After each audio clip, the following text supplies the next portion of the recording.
Their wickedness doomed them. Welcome, one and all! To Hey us, guys, I just want to do something a little different for today's video.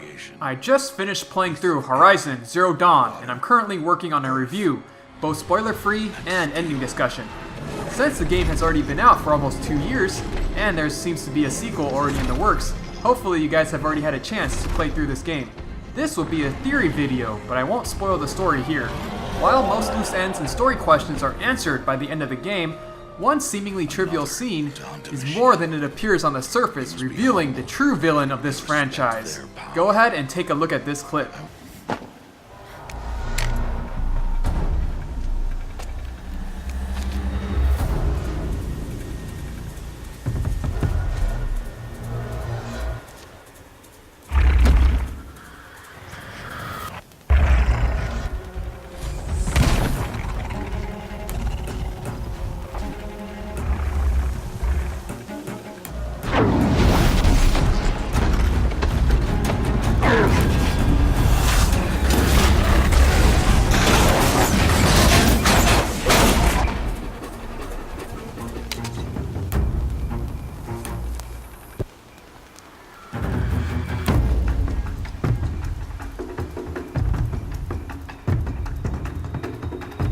That's right. War Chief Sona is deceiving everyone, and I'm going to prove it in this video.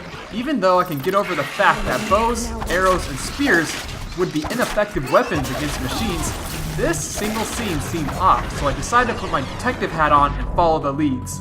In this following short animation, I'll recreate what took place.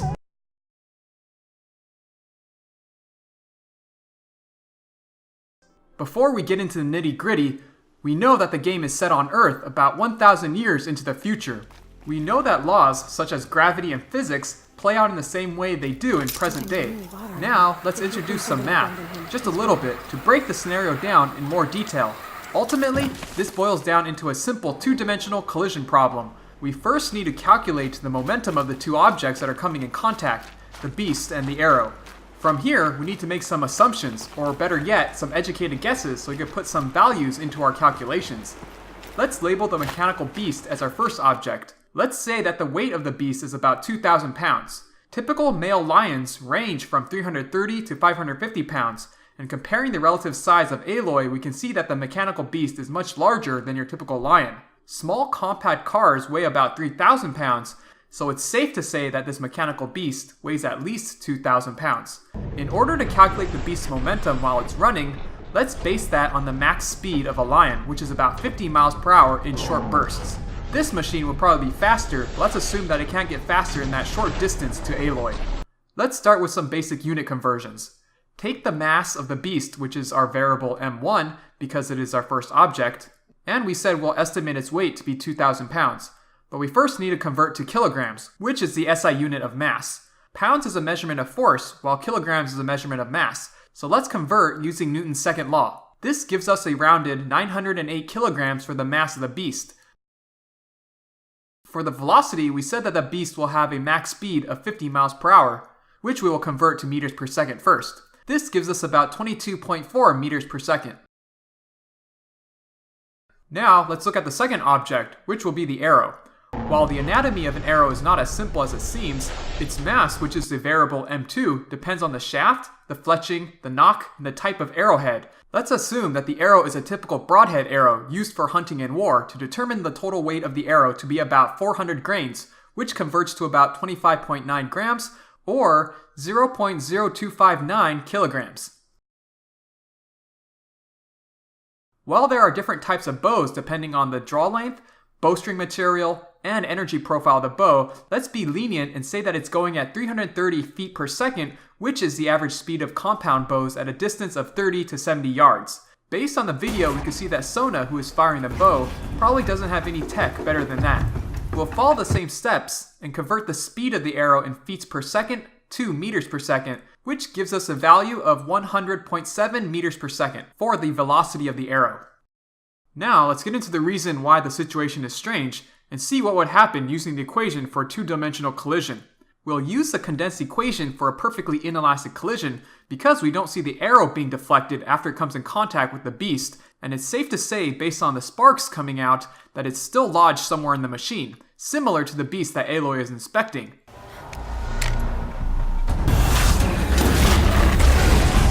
Momentum is always conserved, so we know that the initial momentum is going to equal the final momentum after the collision. We need to do the equation twice, because we have motion in two directions, in the x and the y axis. And we can tell that the arrow hits the machine at an almost 90-degree angle, which also makes the calculations easier because we don't need to break anything down into its vector components. Recall that we will be using the beast as object number 1 and the arrow as object number 2. This will be important because we don't want to mix up their masses and velocities. Looking at both equations, we can simplify some stuff right away. The momentum of the arrow in the x direction will be 0 because it is only traveling in the y direction and has no x component initially. And the momentum of the beast in the y-axis will be 0 because it's only moving in the x direction initially. The final momentum on the right side of both equations have m1 plus m2 because it is an inelastic collision and the masses stick together so they can be treated as one object by the end. So they will have the same momentum since they will be traveling together. Makes sense, right? Let's calculate the velocity of the x component after the collision. We use the equation for the x component and isolate the final velocity in the x direction, labeled as Vfx.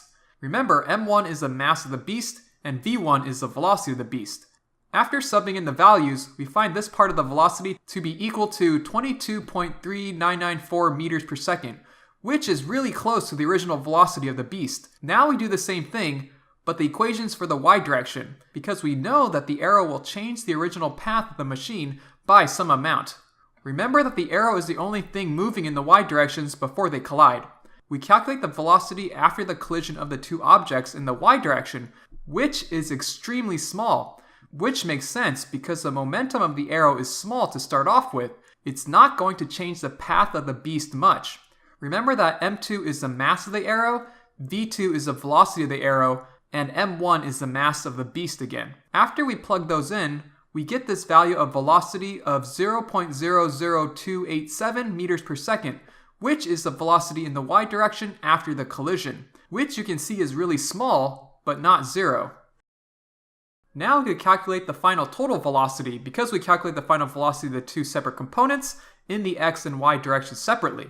Velocity is a vector, meaning that it has a value and a direction. Use this equation and plug in the values we found in the previous step. This is the equation for the Pythagorean theorem used for triangles. After we calculate our total velocity, again we get a value very close to the original speed of the beast, which makes sense because the arrow is so small and doesn't have much of an effect. Now we can calculate the exact angle the arrow will deflect the beast using this equation, and if this will be enough to knock the beast off the cliff.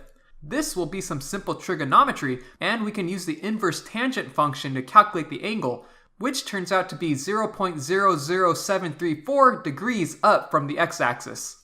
Good job, Watson. This shows that the arrow will only deflect the machine less than 1/100th of 1% from its original path. And also mixing in Newton's first law of motion, we know that bigger masses take more force to accelerate an object from its original path. Without a doubt, Aloy would have been crushed, even if she was able to get off her shot. This would be like using your breath to blow a bowling ball away from a set of pins 2 feet before the end of the lane. Now let's look at my recreation of what should have happened.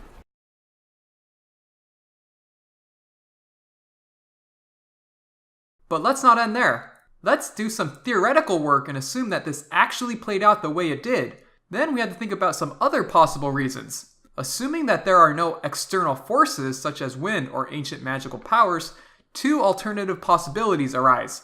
One is that the arrow is moving faster than we predicted, and another option is that the arrow is heavier and has more mass than we have calculated for. Both of these would change the momentum of the arrow, causing it to change the path of the mechanical beast more significantly.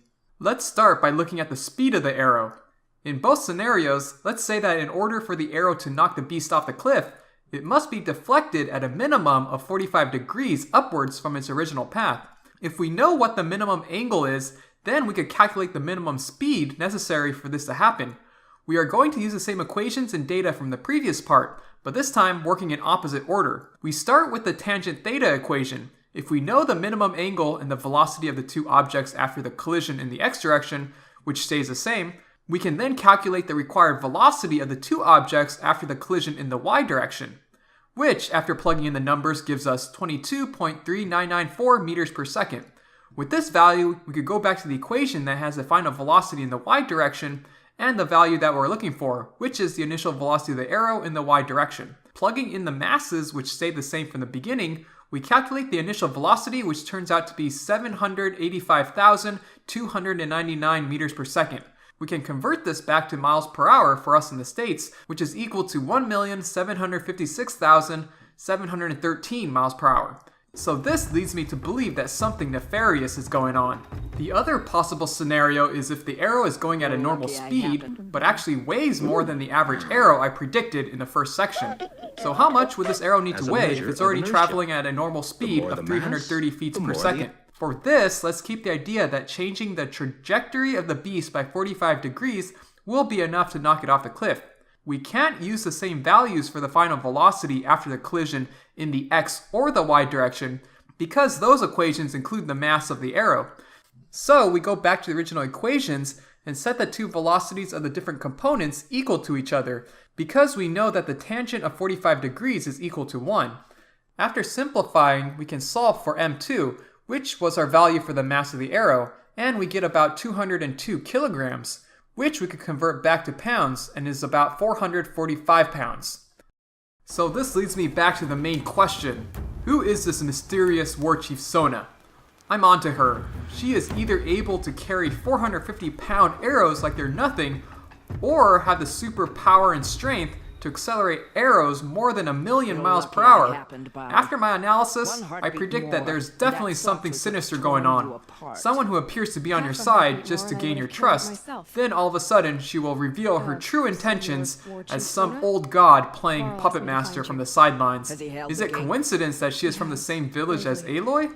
I think not, but I know this was planned from the very beginning.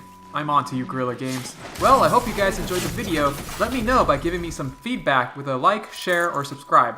If you'd like to see more of this style of videos in the future, give me some suggestions on what game I should do next.